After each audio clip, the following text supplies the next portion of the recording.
All right. I'm Alka Bhanot from Indie Meme, and I am super excited to have Ajitpal Singh with me today. And we're going to talk about Fire in the Mountain. Ajit, welcome.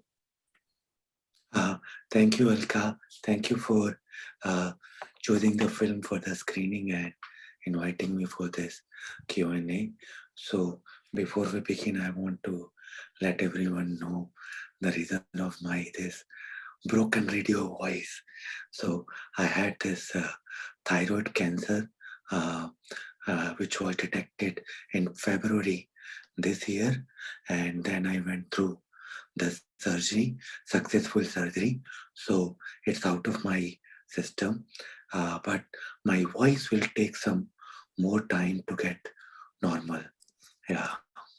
Yeah, I'm just thank you for sharing that with us and our audience. And I'm, really blown away with your honesty about this and the fact that you're looking great and you are sounding good. I know how these things progress and how much time it takes to completely recover. So really appreciate you joining us and talking to us today, despite everything else. And I also believe you're in the final stages of pre-prep for your web series. So Uh, it's not really, I mean, we were already shooting. We have shot 70%. Then we had to stop because of COVID wave 2. Now because unlock has started to happen. So we are starting again. So for that I am leaving tomorrow. Yeah, and it's set in Punjab.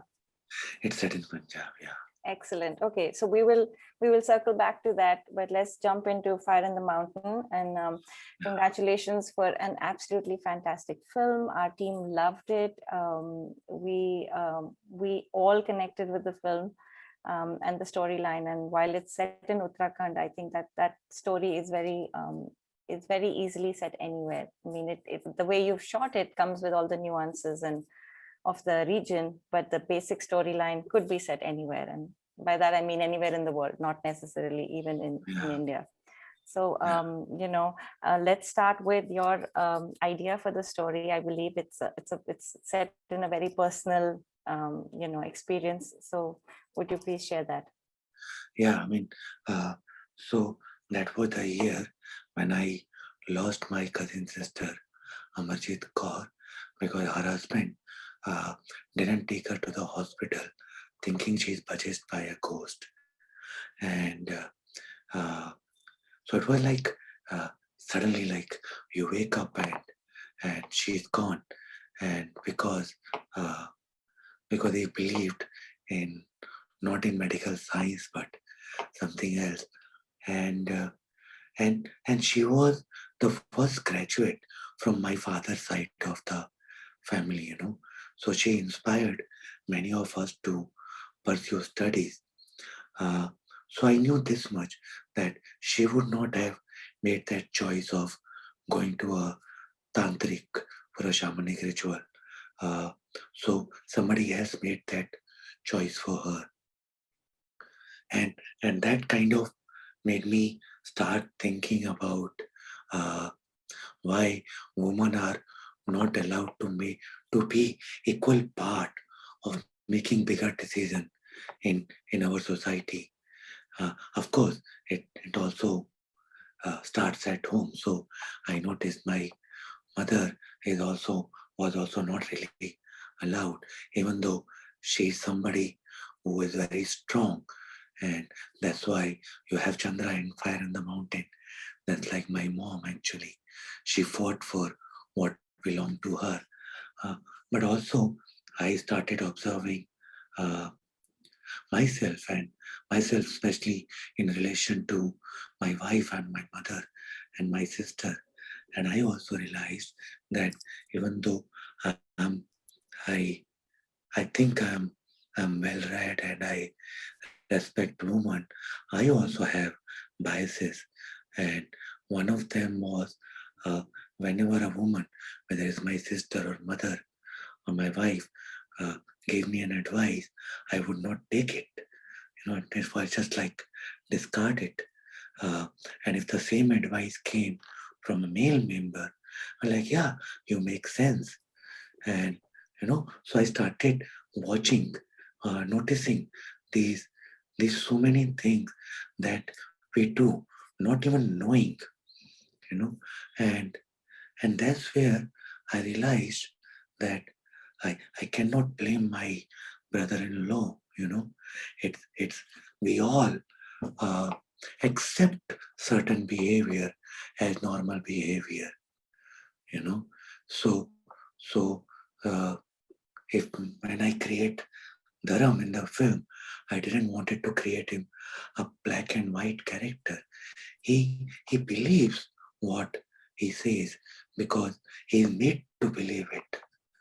So I wanted to touch upon all these complications and nuances and raise all these questions. Yeah, So there are two things from what you say. One is about the science versus our beliefs, whatever they may be, set in ghosts or supernatural or God or whoever our savior may be.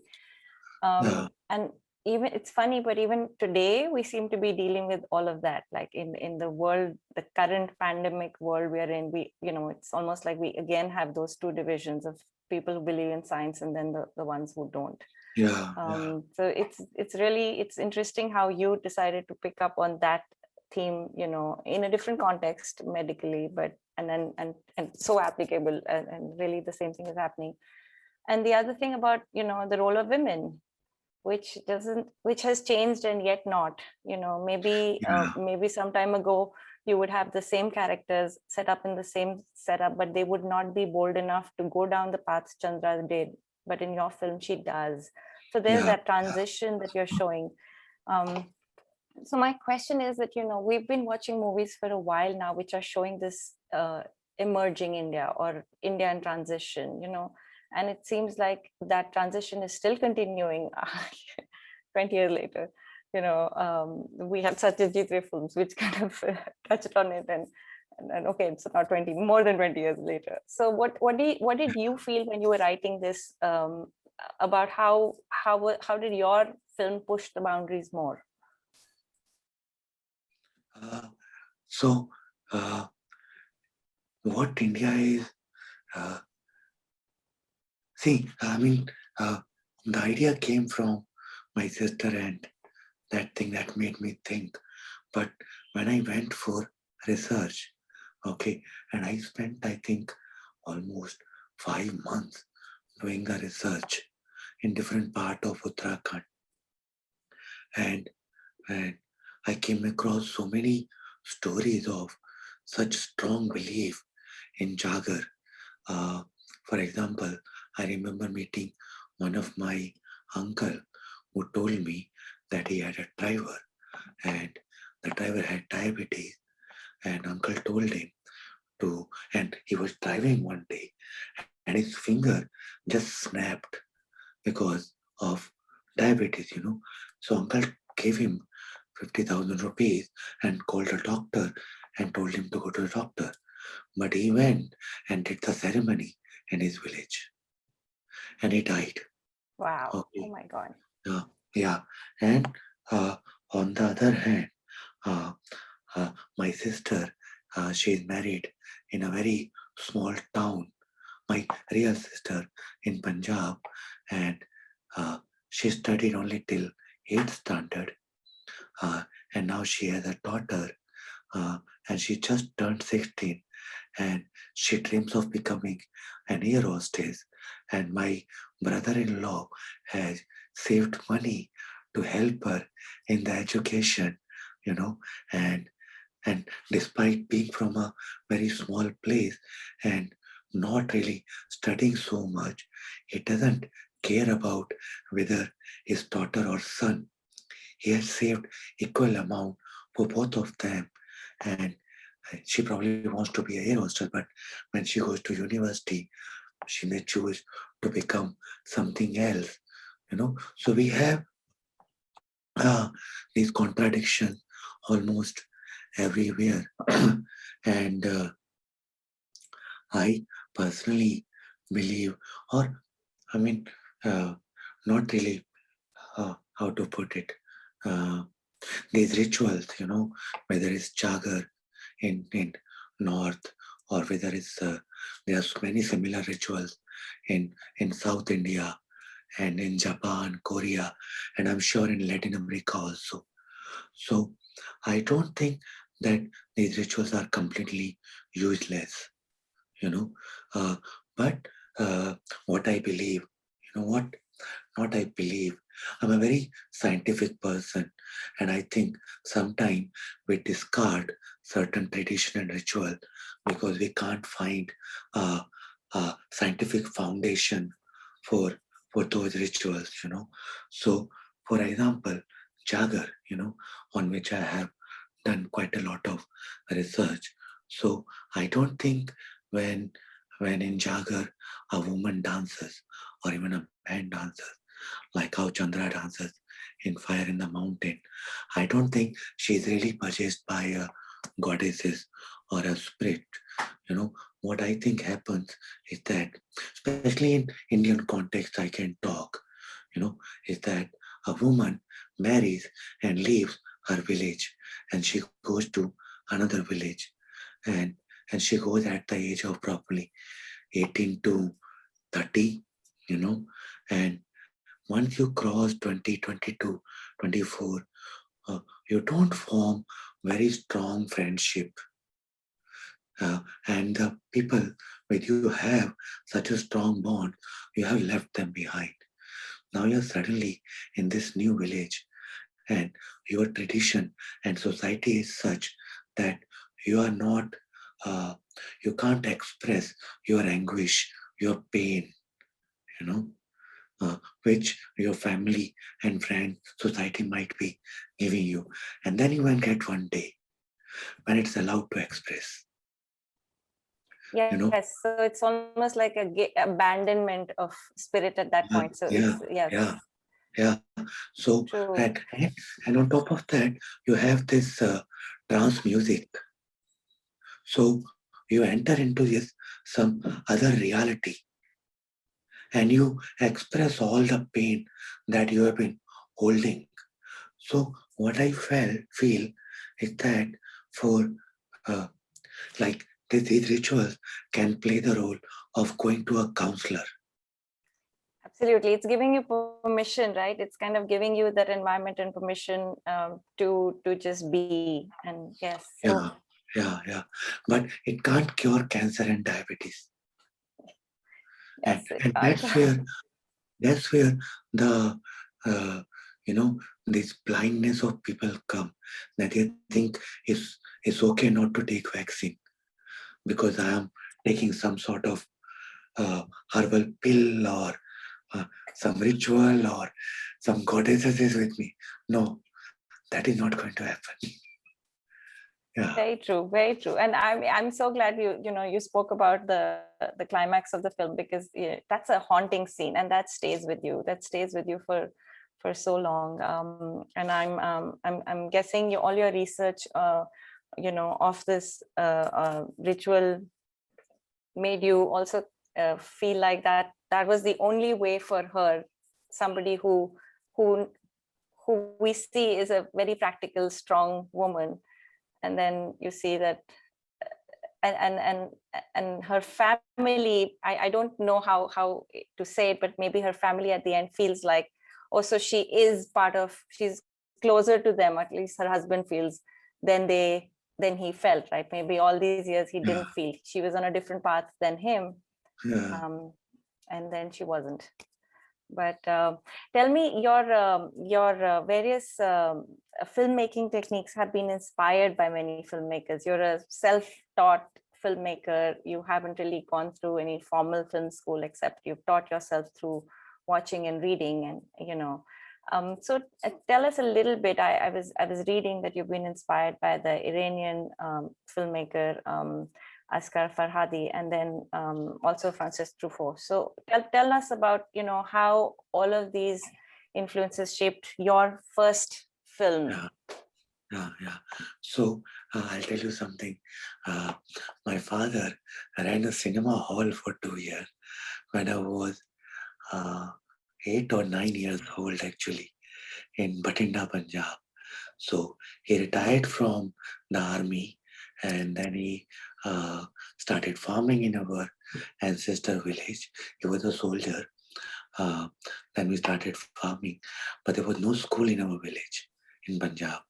So he sold the land and he bought a cinema, uh, took a cinema hall on lease. Not like we were not that rich to buy a cinema, but on lease. And that's when I first saw films. But I was not attracted to films. I was attracted to this small, not small, but quite a big coffee machine that we had in the cinema hall, and that made coffee with that froth. I That remember. was, yeah, that was the attraction in 1983, 83, 84. Yeah, and then we had to leave Punjab because of Operation Blue Star and Indira Gandhi's killing by her bodyguard. Economy went so bad that we suffered huge losses, and my father came to Gujarat to work there. And So, how old were you then? uh, 9, 10 years old when we came to Gujarat. Yeah. So, inside the house, I spoke Punjabi. Outside, I spoke Gujarati, and I went to Hindi medium school, and then I did my university in English medium, studying chemistry. And when I finished my uni, I was like, I want to tell stories. That much I knew that even though I studied chemistry, I started reading a lot. I want to tell stories, but I had no command on any language.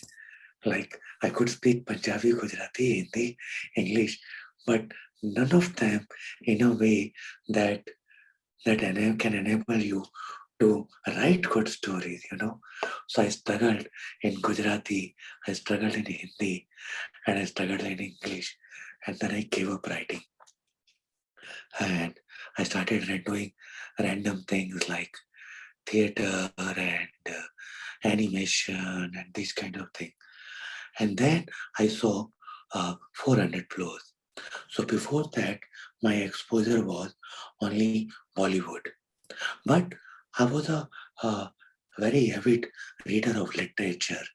Like I had read Premchand, Manto, Chugtai, uh, then Murakami, uh, Ishaguru, and Dostoevsky, Alice Munro. So I had read all these also. But films, I had only seen Bollywood, and Google was, I think, still not there in its full glory. You know, so I didn't know that this kind of cinema also existed. So I went to a French film festival and I saw 400 floors, and I was like, wow. I mean, uh, this is as if somebody picked up a camera and observed the life. And if the films can be made like this, then I want to make films too. And I thought, and it's great because you don't need to be good at languages to make film. And I didn't realize that cinema in itself is a language, and it will take me so many more years to learn that language. This is so So wonderful. This is such a lovely, way to put it, that yes, your cinema does have its own language, and you learned that. And it's interesting for somebody to have had such a major cinema influence as a child. I mean, running a theater isn't something everybody does, but you were not really inspired there. You were inspired no, much later. much later, much Yeah. later. Yeah, yeah. My father was I mean, he's still there. He retired, but he was a security guard. So uh, uh, we mostly saw Bollywood films that came on TV. Yeah. So I didn't have exposure to art and I don't know how I got into literature. It was a train journey from uh, Ahmedabad to Punjab, 36 hour long, and I I was bored and I bought a book of Premchand, and that changed my life. Yeah, Wonderful. That is what train journeys are all about. yeah, That is excellent. yeah, So tell yeah. us, when this is your debut feature, but you've worked on many projects before this in different capacities. You've been associate director on Gurgaon, and then you wrote dialogues and screenplays, and you've done your own short films which you've written and directed. So in this process, when you embarked your journey on Fire in the Mountains, did you feel like you were 100% ready, you were there, or when you started working on your own film you realized, oops, okay, this is really big?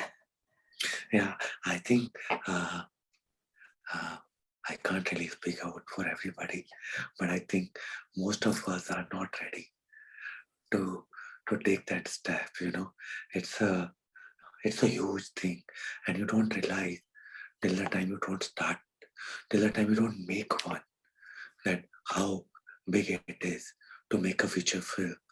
Uh, because uh, first of all, uh, you are dealing with almost 50, 60 people, uh, and their egos, and their relationship problems and logistics and so many things. So what happens is that writing is fun, you know pre-production is fun, research is great fun. It's all so creative. You're coming up with great ideas. You're seeing these big dreams. You're seeing a clear blue sky with the mountain in the background and your character sitting in maroon on the front. But when you go shooting, it's raining.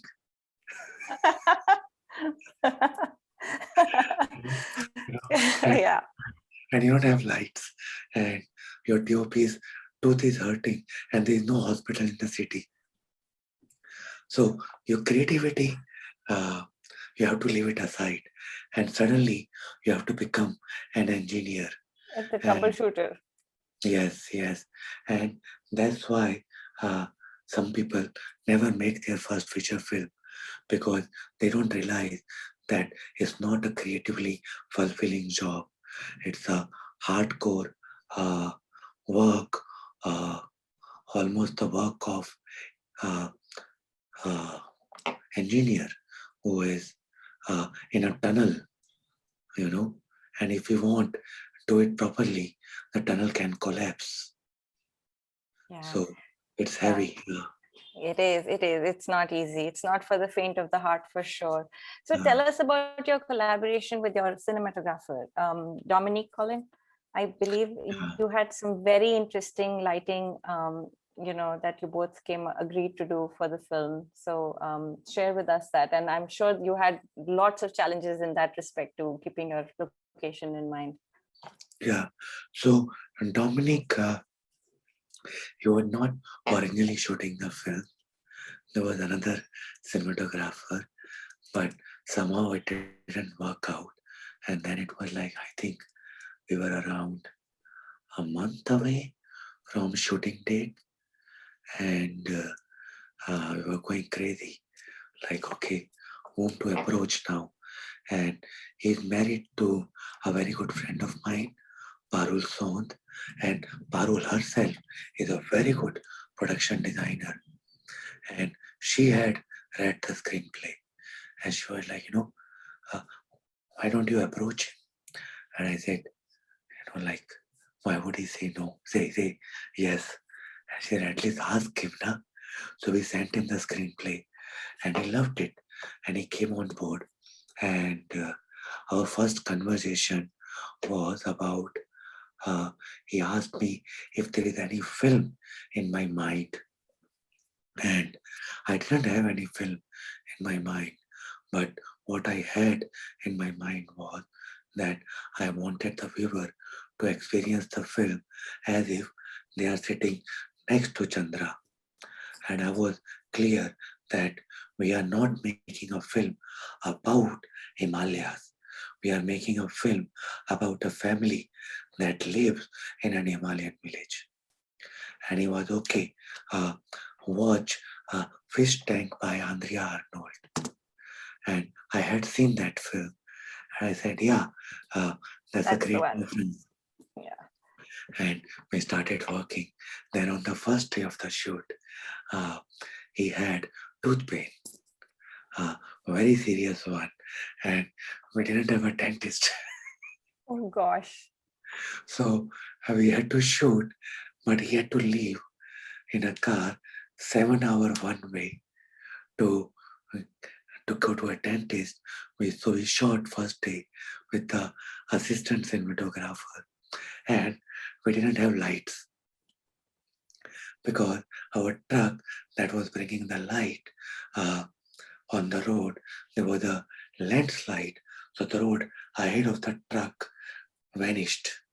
So when Wow. truck tried to go back and take another route, the road behind the truck also vanished. Oh my So this gosh. truck was standing on a island on a mountain. But everybody was safe in the truck. Yeah, Everybody. everybody was safe, you know. But ahead of it and behind it, there was no road. That is Uh, crazy. but the rain had stopped. Then the army and the disaster management team, they went, and our crew went, and we carried our equipment on the shoulder from there. So second day we had lights, not the first day. Yeah, yeah. That is so crazy. That is that your film needs a behind the scenes film as well. I think the whole shooting in at Uttarakhand has been quite an experience for you and your entire unit.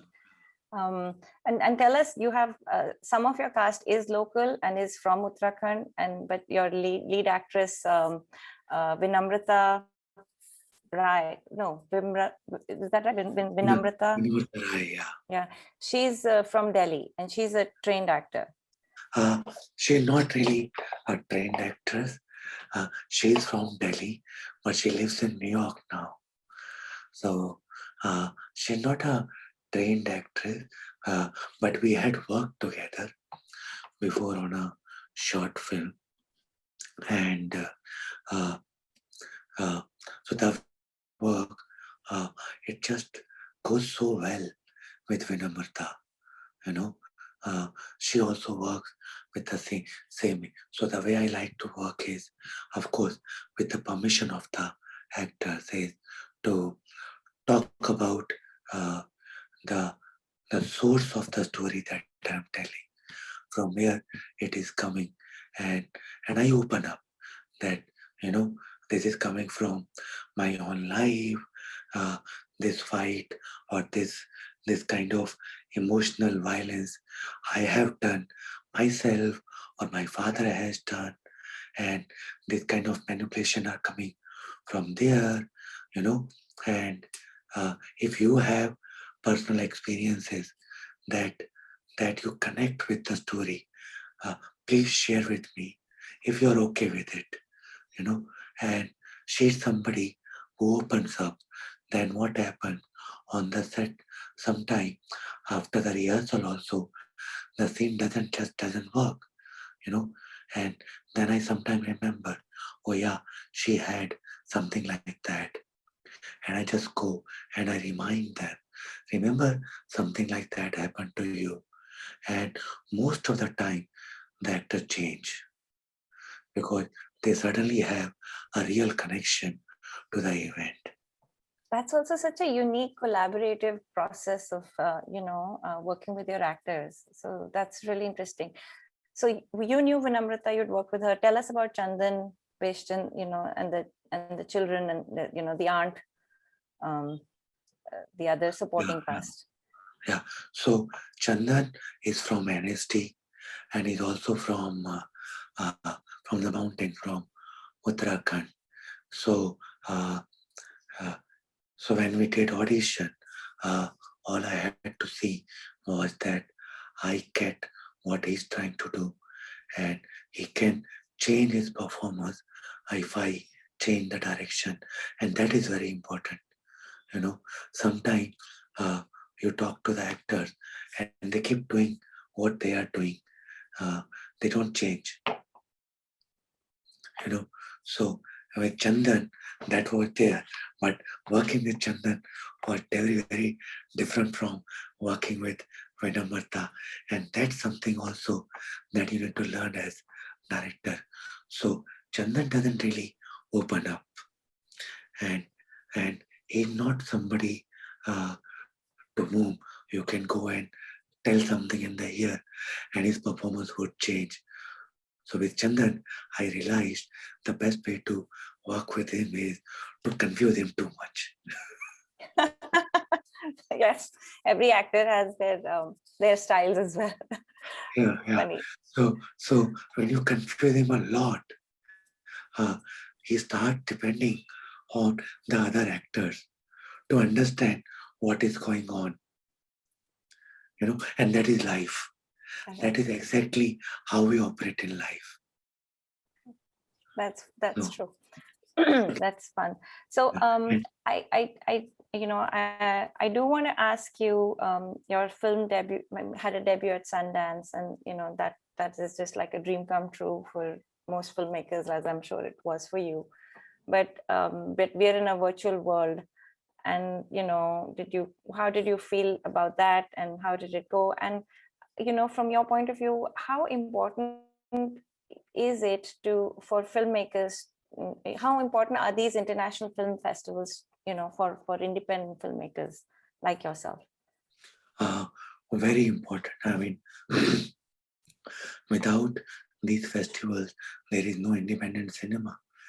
Like, uh, uh, like there's a very nice quote by Haruki Murakami when somebody asked him that the kind of literature that you write, not many people read. So what keeps you going? And he said, I know that out of 100 people, 9 reads all my books. But how to reach those 9 people is via these film festival. Like I have been making short films, but it's only when you reach to a big festival like Sundance that the world start recognizing you, that you get to make your another film. So it's very, very important. Yeah. Yeah, and I think, sorry, go ahead. And the pandemic, I think, I mean, I have still not seen my film with the audience. So what more can I say? That's the biggest pleasure that you want to have, and it has still not happened. Yeah. I am so sorry for that. Yes, I am truly sorry, and I will say that if we can do this again in real time right after a screening, you will really enjoy interacting with our audience. We have an absolutely wonderful audience. They really follow what comes out, and they have very nuanced, specific, intelligent, interesting questions. And you'll really enjoy. You'll realize immediately how they've resonated with your film. So I hope we can make this happen in real time. I saw your website. It's like the kind of screening and other things that I could feel that. Yeah. So, well, again, I want to thank you so much for making time today from your really busy schedule. And I will, close this on a note saying we will follow you. We would love to see what's coming next from you. Hope to catch you for a live Q&A after the screening as well. Thank you. Thank you, and all the best. Thank you. Thank you so much. Yeah.